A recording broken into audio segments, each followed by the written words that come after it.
Hello friends, welcome to my channel सोच पर प्रहार।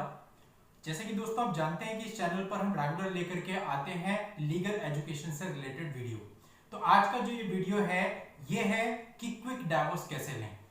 क्विक डाइवोर्स मतलब जो डाइवोर्स का एक नॉर्मल कानून है वो ये है कि मिनिमम शादी के 1 साल के बाद आप डाइवोर्स के लिए पिटीशन फाइल कर सकते हैं।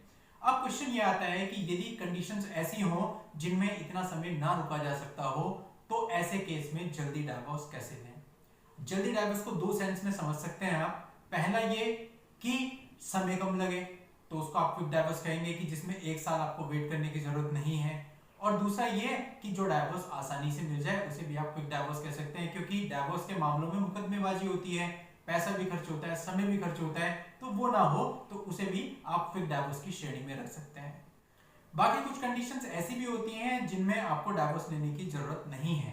अगर आप उन कंडीशंस के अंदर आते हैं तो आप बिना डाइवोर्स के ही अपनी मैरिज को खत्म कर सकते हैं। इस पर मैंने एक डिटेल वीडियो भी बनाई है और उस वीडियो का लिंक मैं इस वीडियो के नीचे डिस्क्रिप्शन में दे रहा हूं। अगर आप उससे रिलेटेड जानकारी लेना चाहते हैं तो वहां जाके इस वीडियो को देख सकते हैं, क्योंकि अगर आप उनमें से किसी कंडीशन में आते हैं तो आपको उससे फायदा मिल सकता है। आज की इस वीडियो में हम बात करने वाले हैं क्विक डाइवोर्स के 3 तरीकों की, जिनमें जो पहला तरीका है वो तो कॉमन है, जिसके बारे में आपको नेट पर बहुत सारी वीडियोस भी मिल जाएंगी। लेकिन जो दूसरा और स्पेशली तीसरा मेथड है वो बिल्कुल यूनिक है और उसके बारे में जो जानकारी है वो कम ही अवेलेबल होती है। तो चलिए बिना देर के स्टार्ट करते हैं इस वीडियो को। और आपको कहना चाहूंगा कि इस वीडियो को शुरू से लेकर एंड तक पूरा जरूर देखिएगा, ताकि आपको तीनों ही मेथड्स के बारे में पूरी जानकारी मिल जाए और आपके मन में कोई भी कंफ्यूजन ना रहे। लेकिन बावजूद इसके अगर आपके मन में कोई कंफ्यूजन होती है तो आप बेझिझक मुझसे कमेंट सेक्शन में पूछ सकते हैं। मेरी पूरी कोशिश रहेगी कि मैं सारे कमेंट्स का आंसर जरूर दूं। तो आगे बढ़ने से पहले आपसे कहना चाहूंगा कि अगर आप हमारे चैनल पर नए हैं और आपने अभी तक हमारे चैनल को सब्सक्राइब नहीं किया है तो सब्सक्राइब कर लें और नोटिफिकेशन आइकन पर भी जरूर क्लिक कर लें, ताकि जब भी मैं ऐसी कोई लीगल पोस्ट लेके आऊं उसकी जानकारी आपको सबसे पहले मिले। तो चलिए स्टार्ट करते हैं आज के इस इंपॉर्टेंट टॉपिक को। अब दोस्तों पहले हम बात करते हैं पहले तरीके की, जो बहुत ही कॉमन है और आप में से बहुत सारे लोग इसको जानते भी होंगे। यह है section 13B of Hindu marriage act. Section 13B वैसे तो क्विक नहीं है, अगर आप टाइम के हिसाब से देखें तो क्विक नहीं है, लेकिन आसान बहुत है, क्योंकि इसमें अननेसेसरी मुकदमेबाजी नहीं होती, आपका समय भी बचता है, आपके पैसे भी बचते हैं। लेकिन इसके लिए भी जो हस्बैंड और वाइफ हैं उनको कम से कम 1 साल से वो अलग रह रहे हों, ऐसी कंडीशन दी गई है। और इसके बाद 1 साल पूरा होने के बाद जब वो पिटीशन फाइल करते हैं उसके बाद 6 मंथ्स का टाइम और ग्रांट कर दिया जाता है कि 6 महीने आपको और वेट करना पड़ेगा। उसके बाद फाइनल डिग्री आपको डाइवोर्स की मिलती है। यहाँ पर आप अमरदीप सिंह वर्सेस हरवीन कौर नाम के एक जजमेंट को यूज कर सकते हैं। इस जजमेंट में सुप्रीम कोर्ट ने बताया था कि म्यूचुअल कंसेंट से जो डाइवोर्स होता है अंडर सेक्शन 13B, उसमें वो जो 6 मंथ्स हैं उनकी छूट दी जा सकती है, यानी आपको 6 मंथ्स वेट करने की जरूरत नहीं है। लेकिन फिर भी कम से कम 1 साल तो आपको वेट करना ही पड़ेगा। तो इसलिए इसे क्विक तो नहीं कहा जा सकता, लेकिन डाइवोर्स का बहुत आसान तरीका है। तो अगर दोनों पक्ष राजी हैं, हस्बैंड और वाइफ दोनों राजी हैं और म्यूचुअल अंडरस्टैंडिंग उनमें है और वो आपस में कंडीशन तय करके दोनों साथ साथ जाकर के म्यूचुअल डाइवोर्स के लिए पिटीशन फाइल कर देते हैं, तो आसानी से डाइवोर्स मिल जाता है।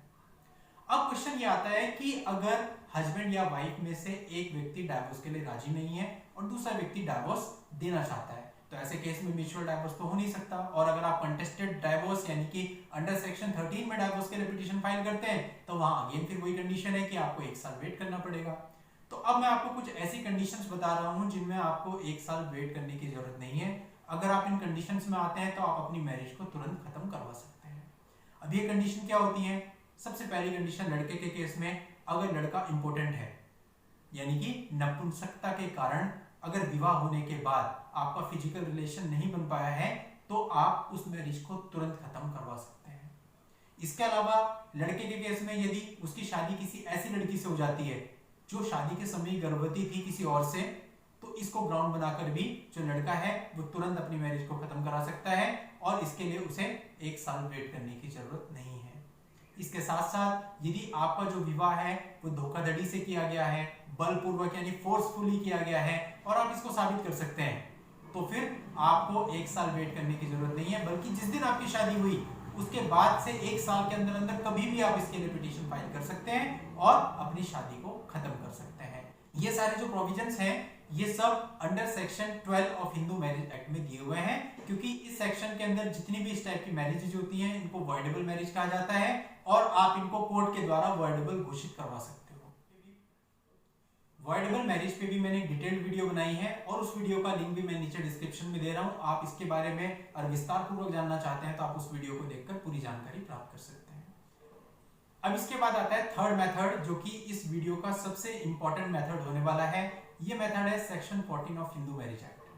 अब कई लोग section 14 of Hindu marriage act में कहते हैं कि ऐसा कोई प्रोविजन है ही नहीं डाइवोर्स का, बल्कि यहां तो ये लिखा गया है कि डाइवोर्स के लिए आपको 1 साल वेट करना पड़ेगा।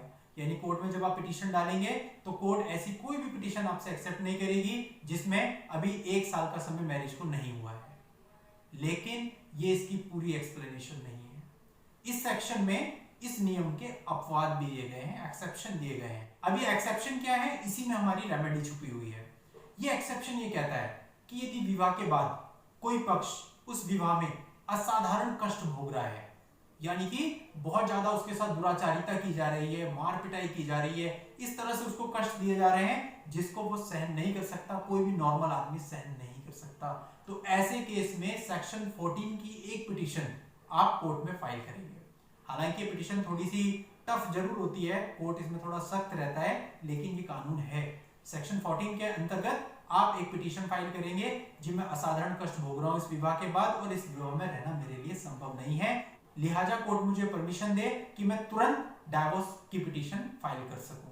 तो ऐसे केस में कोर्ट सारी कंडीशन को देखेगी और अगर आपके वकील साहब और आप कोर्ट को संतुष्ट कर देते हो इस बात के लिए, तो फिर कोर्ट एक आदेश पारित कर देती है। इस आदेश में कोर्ट कहती है कि आप डाइवोर्स की जो पिटीशन है अंडर सेक्शन 13 वो 1 साल से पहले भी फाइल कर सकते हो। यानी कि अगर आपकी मैरिज अभी हुई है तो 1 महीने के बाद, 2 महीने के बाद, 1.5 महीने के बाद, कभी भी किसी भी समय आप डाइवोर्स के लिए पिटीशन फाइल कर सकते हो। आपको 1 साल वेट करने की जरूरत नहीं है। It is the exception of section 14 of Hindu marriage act and it is very important. तो दोस्तों कई बार ऐसे छोटे छोटे कानून हमें बहुत फायदा दे देते हैं। मैं आपको अपने पर्सनल एक्सपीरियंस से बता रहा हूँ, मैंने खुद इस तरह की पिटीशन फाइल करी है और देखा है कि कोर्ट उस पर संज्ञान लेती है। अगर आप उसे अच्छे तरीके से प्रेजेंट करते हो तो आपको रिलीफ मिल जाता है। और इस सेक्शन का ये एक्सेप्शन बहुत इंपॉर्टेंट है और सबके लिए हेल्पफुल हो सकता है। तो दोस्तों ये थी जानकारी क्विक डाइवोर्स के संबंध में और ऐसी लीगल पोस्ट मैं आपके लिए लाता रहूंगा। आज के वीडियो में बस इतना ही। अगर आपको वीडियो पसंद आई हो तो वीडियो को लाइक कर दीजिए और आगे शेयर कर दीजिए। Thank you for watching. जय हिंद।